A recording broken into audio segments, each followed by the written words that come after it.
എല്ലാവർക്കും തേങ്ങാച്ചോറ് ഇഷ്ടമാണോ? നമുക്ക് റെസിപ്പി നോക്കിയാലോ? എല്ലാവർക്കും ഉണ്ടാക്കാൻ അറിയണ്ടാവില്ലേ? ഇനിയിപ്പോൾ അറിയാത്തവരുണ്ടെങ്കിൽ ഈ റെസിപ്പി ഒന്ന് കണ്ടു നോക്കൂ കേട്ടോ. അപ്പോൾ നമുക്ക് നല്ല ടേസ്റ്റി തേങ്ങാച്ചോറ് നമുക്ക് വീട്ടിലുണ്ടാക്കാം.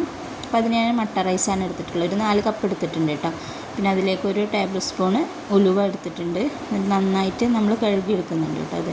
എന്നിട്ടൊരു 40 ചെറിയുള്ളി കൊണ്ട് എടുത്തിട്ടുണ്ടാവും കേട്ടോ അത് എടുത്തിട്ടുണ്ട്. പിന്നെ ചെറിയുള്ളി കുറച്ച് കൂടുതൽ തന്നെ ഇട്ട് കൊടുക്കണേ. പിന്നെ അതൊന്ന് അരിഞ്ഞിട്ടെടുക്കുന്നുണ്ട്. നന്നായി ചെറുതാക്കി അരിയൊന്നും വേണ്ട, ജസ്റ്റ് ഒന്ന് അരിഞ്ഞാൽ മതി. പിന്നെ അതിലേക്കൊരു 3 കപ്പ് തേങ്ങയാണ് എടുത്തിട്ടുള്ളത്. തേങ്ങ നിങ്ങൾക്ക് എത്രയും കൂട്ടണമെന്നുണ്ടെങ്കിൽ കൂട്ടാട്ടോ. തേങ്ങാച്ചോറ് തന്നെയാണല്ലോ പേര്. അപ്പോൾ എത്ര തേങ്ങ ഇട്ടാലും അതിലേക്ക് ടേസ്റ്റ് ആവും.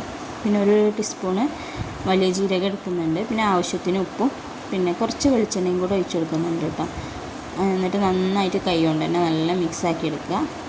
വെളിച്ചെണ്ണ നമ്മളിത് ചോറിങ്ങനെ വേറിട്ടിങ്ങനെ എടുക്കാൻ വേണ്ടിയിട്ടാണ്, വെറുങ്ങനെ എടുക്കാൻ വേണ്ടിയിട്ടാണ് കേട്ടോ നമ്മൾ വെളിച്ചെണ്ണ ഒഴിച്ച് കൊടുക്കുന്നത്. പിന്നെ അതിൻ്റെ ഒരു ടേസ്റ്റും ഉണ്ടാവും. അപ്പോൾ ചോറിന് നല്ല ടേസ്റ്റ് ഉണ്ടാവും. പിന്നെ അതിലേക്ക് ഞാൻ 1 കപ്പ് അരിക്ക് 3 കപ്പ് വെള്ളം എന്നുള്ള രീതിയിലാണ് ഒഴിക്കുന്നത്. കാരണം നല്ല വേവുള്ള അരിയാണ്, അത് കാരണമാണ് ഞാൻ അങ്ങനെ ഒഴിച്ചത്. നിങ്ങളെടുക്കുന്ന അരിക്കനുസരിച്ചിട്ട് വെള്ളം നിങ്ങൾ ഒഴിച്ചു കൊടുക്കുക കേട്ടോ. പിന്നീട് നിങ്ങൾക്ക് വെള്ളം പാരണമെന്നുണ്ടെങ്കിൽ പാർന്ന് കൊടുക്കാം. പക്ഷേ ചുടുവെള്ളമാണ് പാർന്ന് കൊടുക്കണേ. പച്ചവെള്ളം ഒഴിച്ചാൽ നമ്മൾ ചോറ് ഒരു ബലം വരും കേട്ടോ. അപ്പോൾ ഒന്ന് തിളച്ചതിന് ശേഷം ഞാനൊന്ന് ചെറിയ ഫ്ലെയിമിൽ ഇട്ട് കൊടുക്കുന്നുണ്ട്. എന്നിട്ട് നന്നായിട്ട് ഇളക്കി കൊടുക്കുക. ഇടയ്ക്കിടയ്ക്ക് ഇങ്ങനെ ഇളക്കി കൊടുക്കണം, അല്ലെങ്കിൽ അടി പിടിക്കാൻ സാധ്യത ഉണ്ട് കേട്ടോ. ഇടയ്ക്കിടയ്ക്ക് ഞാനിങ്ങനെ തുറന്ന് ഇളക്കി കൊടുക്കുന്നുണ്ട്. തിളച്ചതിന് ശേഷമാണ് നമ്മൾ ഫ്ലെയിം കുറച്ചിടുന്നത് കേട്ടോ. അപ്പോൾ തന്നെ ഞാനിതിലേക്ക് ചിക്കൻ കറിയാണ് കേട്ടോ ഉണ്ടാക്കുന്നത്. ഇതിലേക്ക് ഏറ്റവും ടേസ്റ്റ് ബീഫ് കറിയാണ്. എനിക്ക് ബീഫ് കിട്ടിയില്ല, അപ്പോൾ കാരണം ചിക്കൻ കറിയാണ് ഉണ്ടാക്കുന്നത്. അങ്ങനെ ഒരു 1.5 മണിക്കൂറിൻ്റെ വേവുള്ള അരിയാണ് കേട്ടത്. അപ്പോൾ ഏകദേശം ഇപ്പോൾ ഇവിടെ വെന്ത് വന്നിട്ടുണ്ട്. ഒരു 80% വെന്തിട്ടുണ്ട്. വെള്ളമൊക്കെ വറ്റിയിട്ടുണ്ട്.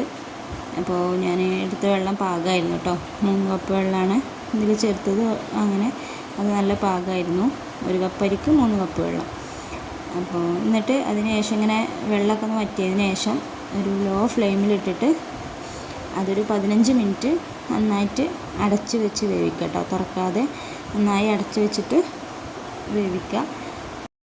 നമ്മൾ ചോറ് നല്ല രീതിയിൽ വെന്ത് വന്നിട്ടുണ്ട്. കണ്ടില്ലേ, വീഡിയോയിൽ തന്നെ കണ്ടില്ലേ. കാരണം കട്ടൊന്നും പിടിച്ചിട്ടില്ല, നല്ല വെറുങ്ങനെ കിടക്കുന്നുണ്ട് കേട്ടോ.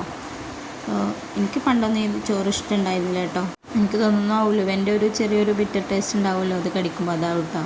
അപ്പോൾ ഇഷ്ടമുള്ളവരൊക്കെ എന്തായാലും ഇത് ട്രൈ ചെയ്ത് നോക്കുക. പിന്നെ അപ്പോൾ ഞാനിതിലേക്ക് കുറച്ച് സാലഡ് എടുത്തിട്ടുണ്ട്.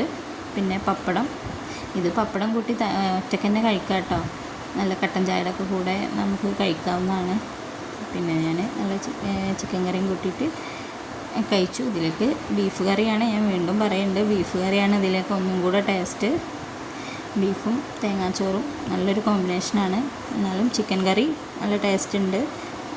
അപ്പോൾ എല്ലാവരും ഒന്ന് ഉണ്ടാക്കി വെക്കുക. എൻ്റെ വീഡിയോ ഇഷ്ടമായ ലൈക്ക് ചെയ്യുക, സബ്സ്ക്രൈബ് ചെയ്യുക. Okay, bye.